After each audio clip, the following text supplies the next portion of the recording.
ప్రతిపక్షం పాత్రను తాము ఇంకా పోషించడం లేదని బీఆర్ఎస్ సీనియర్ నేత జగదీష్ రెడ్డి అన్నారు. ఆయన చెప్పిన మాటలు అక్షర సత్యాలు.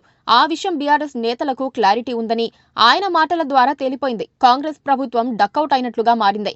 ప్రజా సమస్యలను పట్టించుకోలేకపోతోంది. ఒక్క సమస్యను పరిష్కరించలేకపోతోంది. మంత్రివర్గం మధ్య సఖ్యత లేదు. ముఖ్యమంత్రి డైలాగులతో బండిలాగేస్తున్నారు. ఇలాంటి పరిస్థితుల్లో ప్రభుత్వంపై యుద్ధం ప్రకటించి తమకు అనుకూలంగా పరిస్థితుల్ని మార్చుకోవాల్సిన బీఆర్ఎస్ పూర్తిగా నిద్రావస్థలో ఉంది. అసలు పోరాటం అంటే ఏంటో మర్చిపోయినట్లుగా అయ్యింది.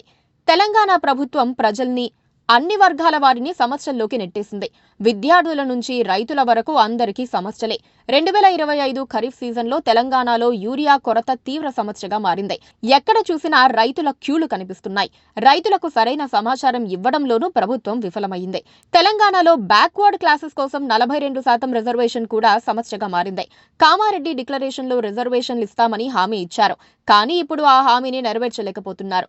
ఇక బీఆర్ఎస్ ఎమ్మెల్యేలు కాంగ్రెస్లోకి వచ్చిన అంశంలోనూ ప్రభుత్వం ఇక్కట్లు పడుతోంది. స్పీకర్ అక్టోబర్ 31 లోపు నిర్ణయం తీసుకోవాలని సుప్రీంకోర్టు ఆదేశించింది. మేము బీఆర్ఎస్ లోనే ఉన్నాం, కాంగ్రెస్ లో జాయిన్ కాలేదు అని ఎమ్మెల్యేలు అంటున్నారు. తెలంగాణలో ఎస్సీ, ఎస్టీ, బీసీ, ఈబీసీ మరియు మైనారిటీ విద్యార్థులకు అందించే రీఎంబర్స్మెంట్ ఆఫ్ ట్యూషన్ ఫీ పథకానికి సుమారు 8,000 నుండి 10,000 కోట్ల డ్యూస్ చెల్లించలేదు. దీంతో ప్రైవేట్ డిగ్రీ, పీజీ, ఇంజనీరింగ్ కాలేజీల అసోసియేషన్లు, కాలేజీలు మూసివేస్తామని హెచ్చరికలు జారీ చేస్తున్నాయి. మరోవైపు Telangana public service commission group 1 పరీక్షల్లో ప్రొసీడ్యూరల్ ఇర్రెగ్యులారిటీలు, వాల్యుయేషన్ ఎర్రర్స్ కారణంగా తెలంగాణ హైకోర్టు సెప్టెంబర్ 9, 2025న mains results general ranking list ను క్యాన్సిల్ చేసింది. 2024 ఫిబ్రవరి నోటిఫికేషన్లో 563 పోస్టులకు ప్రిలిమ్స్ పూర్తి చేసిన అభ్యర్థుల మెయిన్స్ ఆన్సర్ షీట్లను మాన్యువల్ గా రీ-ఎవాల్యుయేట్ చేయాలని ఆదేశించింది. దీనిపై నిరుద్యోగుల్లో అసంతృప్తి వ్యక్తమవుతోంది. సహజంగా కాంగ్రెస్ పార్టీపై వ్యతిరేకత పెరిగితే ప్రధాన ప్రతిపక్షంగా ఉన్న బీఆర్ఎస్ కేసీఆర్ కు అనుకూలతగా మారాలి. కానీ ప్రస్తుతం బీఆర్ఎస్ పార్టీపై కానీ కేసీఆర్ పై కానీ అంతగా సానుకూలత రావటం లేదు. దీనికి కారణం ప్రజా సమస్యలపై బీఆర్ఎస్ పోరాటం చెయ్యకపోవటమే. ఇదే విషయాన్ని జగదీష్ రెడ్డి ఒప్పుకున్నారు. కాంగ్రెస్ కు ఉన్న ఇలాంటి పరిస్థితిని బీఆర్ఎస్ ఇంకా పూర్తి స్థాయిలో పొలిటికల్ గా బలపడేందుకు ఉపయోగించుకోలేకపోతున్నారు. దానికి కారణం పార్టీ అధ్యక్షుడు ఇంకా బయటకు రాకపోవటం, కుటుంబ సమస్యలు కావచ్చు.